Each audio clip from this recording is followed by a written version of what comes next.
Okay, so for Honors Advanced Algebra, we're looking at the review.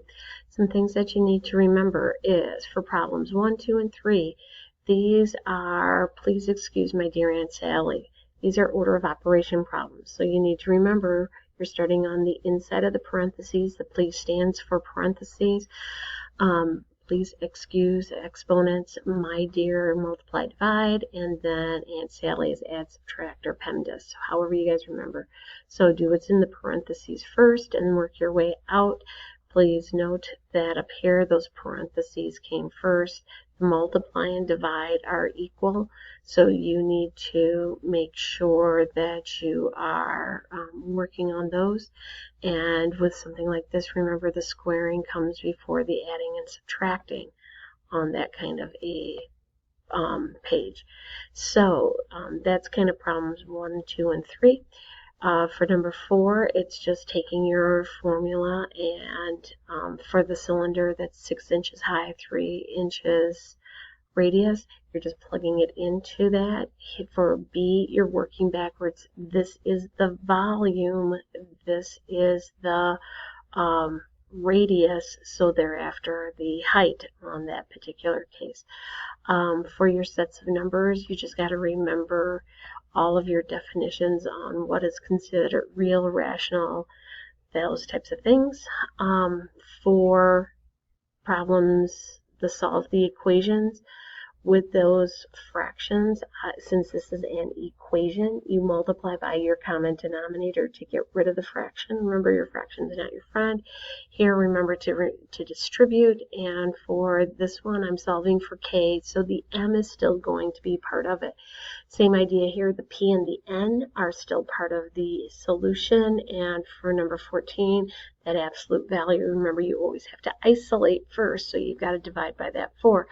Also, just a quick reminder that absolute values are not negative.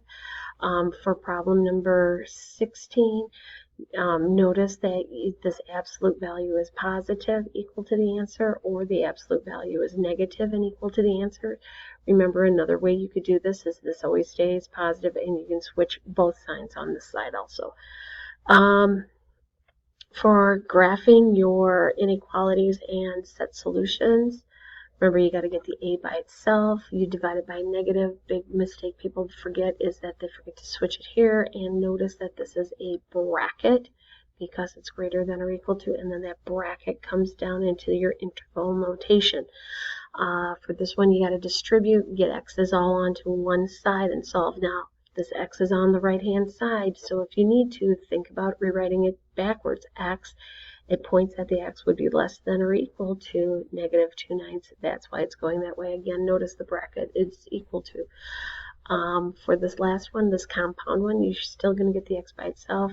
On this left-hand side, it is x is greater than negative 2, so it's bigger than, but on the left or on the right-hand side here, the x is less than 4. And notice you use parentheses.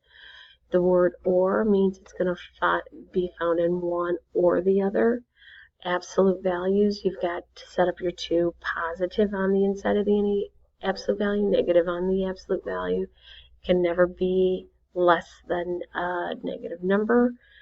Just to remind you, and isolate first, then set up your 2 inequalities for number 23. For number 24, you're reading your word problem, just solving x plus 7 plus 2x equals 121. Get the x, solve for x.